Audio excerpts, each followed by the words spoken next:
ഈ രേഷ്മ ആദ്യ ദിവസം കോസ്റ്റൽ പോലീസ് സ്റ്റേഷനിൽ വന്നപ്പോൾ ഈ ഫിഷറീസ് വകുപ്പിന്റെ ഉദ്യോഗസ്ഥർ വേണ്ട രീതിയിൽ ഇടപെട്ടില്ല എന്നൊരു ആക്ഷേപമാണ് ഉന്നയിച്ചത്. അപ്പൊ അത്തരത്തിലൊരു വീഴ്ച അങ്ങനെ ശ്രദ്ധയിൽപ്പെട്ടിട്ടുണ്ടോ? നമ്മൾ ഈ അപകടം നടന്നത് മുതൽ നമ്മൾ സെർച്ച് ആൻഡ് റെസ്ക്യൂ ഓപ്പറേഷൻസിലാണ് ഏറ്റവും കൂടുതൽ പ്രയോറിറ്റി കൊടുത്തതും. അത് ഇന്നും സെർച്ച് നടന്നുകൊണ്ടിരിക്കുകയാണ്. അപ്പോൾ അതിൽ നമ്മൾ കൊടുത്തിട്ടുണ്ട്. അതിൻ്റെ ഇടയ്ക്ക് ഒരു ചെറിയ കമൻ്റ് ഉണ്ടായി എന്ന് പറഞ്ഞവരെ നമ്മളപ്പോൾ തന്നെ മാറ്റുകയും ചെയ്തിട്ടുണ്ട്, പണിഷ്മെൻ്റായിട്ട് മാറ്റുകയും ചെയ്തിട്ടുണ്ട്. സെർച്ച് ഇപ്പോഴും നടന്നുകൊണ്ടിരിക്കുകയാണ്. നമ്മൾ ഇതുവരെ ഫലം കണ്ടിട്ടില്ല എന്നുള്ളത് ദൗർഭാഗ്യകരമാണ്. പക്ഷേ നമ്മൾ ശ്രമിച്ചുകൊണ്ടിരിക്കുകയാണ്. ഉദ്യോഗസ്ഥ സ്ഥലം മാറ്റി വീടിന്റെ അടുത്തേക്ക് എന്നൊരു ആക്ഷേപം ഉണ്ടല്ലോ.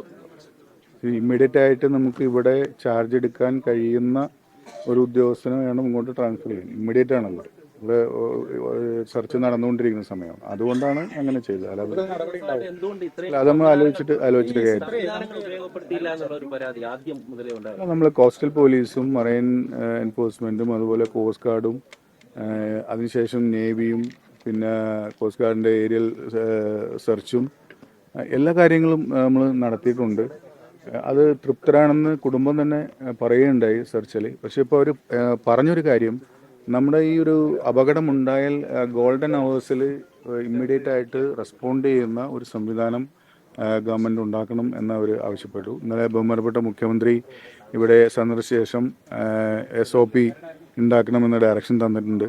അപ്പോൾ അതുമായി ബന്ധപ്പെട്ട മീറ്റിങ്ങുകൾ ഇന്നലെ വൈകിട്ട് നടന്നിട്ടുണ്ട്. 2 ആഴ്ചക്കുള്ളിൽ SOP ഗവൺമെന്റ് ഉണ്ടാക്കുന്നതാണ്. വലിയ പരിമിതികളില്ലേ ഈ പരിശോധനകൾക്ക്? വകുപ്പിന് ഇല്ല, ഞാൻ നേരത്തെ സൂചിപ്പിച്ച പോലെ നമ്മുടെ ഒരു അപകടമുണ്ടായാൽ ഏറ്റവും വലിയ പ്രയോറിറ്റി എന്ന് പറയുന്നത് നമ്മൾ സെർച്ച് ആൻഡ് റെസ്ക്യൂ ആണ്. അതിലാണ് നമ്മൾ കോൺസെൻട്രേറ്റ് ചെയ്തത്.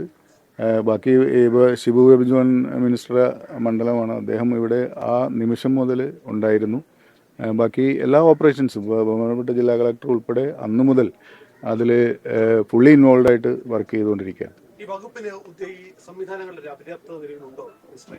കുറച്ച് മോഡേണൈസ് സെർച്ച് റെസ്ക്യൂവും എക്യുപ്മെന്റ്സ് കുറച്ച് മോഡേണൈസ് ചെയ്യേണ്ട ആവശ്യമുണ്ട്. നേരത്തെ ഇവിടെ സൂചിപ്പിച്ച പോലെ SOPയുടെ ആവശ്യമുണ്ട്. സ്റ്റാൻഡേർഡ് ഓപ്പറേറ്റിംഗ് പ്രൊസീജിയർ വേണം. കാരണം ഇത്തരം അപകടം ഉണ്ടാകുമ്പോൾ പെട്ടെന്ന് കോർഡിനേറ്റ് ചെയ്യാൻ അത് ആവശ്യമാണ്. അപ്പോൾ അതാണ് നേരത്തെ മുഖ്യമന്ത്രി പറഞ്ഞതുപോലെ അതിനുള്ള SOP ഉണ്ടാക്കാനുള്ള ശ്രമം നടന്നുകൊണ്ടിരിക്കുകയാണ്. 2 ആഴ്ചക്കുള്ളിൽ അതുണ്ടാക്കും. പുതിയ എക്യുപ്മെൻസിൻ്റെ കാര്യത്തിൽ ഡ്രോൺ, അതുപോലെ തന്നെ അണ്ടർ വാട്ടർ ക്യാമറ, അങ്ങനെ ഉപയോഗിക്കുന്ന റെസ്ക്യൂ ബോട്ടുകൾ, പെട്ടെന്ന് റെസ്പോണ്ട് ചെയ്യാൻ പറ്റുന്ന റെസ്ക്യൂ ബോട്ടുകൾ ഉൾപ്പെടെയുള്ള കാര്യങ്ങൾ ഗവൺമെൻറ് ആലോചിക്കുന്നുണ്ട്. എത്രയും പെട്ടെന്ന് അത് നടപ്പാക്കും. അത് ഇന്നലെ മുഖ്യമന്ത്രി പറഞ്ഞല്ലോ, ഗവൺമെൻറ് കുടുംബത്തോടൊപ്പമാണ്. അപ്പോൾ അത് ആലോചിച്ച് കാര്യങ്ങൾ ചെയ്തു. നേവി ഇപ്പോൾ 2 മണിക്ക് എത്തും. മുതലപ്പുഴയിൽ സെർച്ചിന് ഇന്നലെ നേവി പോയിരുന്നു. നേവി ഇപ്പോൾ 2 മണിക്ക് വീണ്ടും ഇവിടെ എത്തും എന്നാണ് അറിയിച്ചിട്ടുള്ളത്.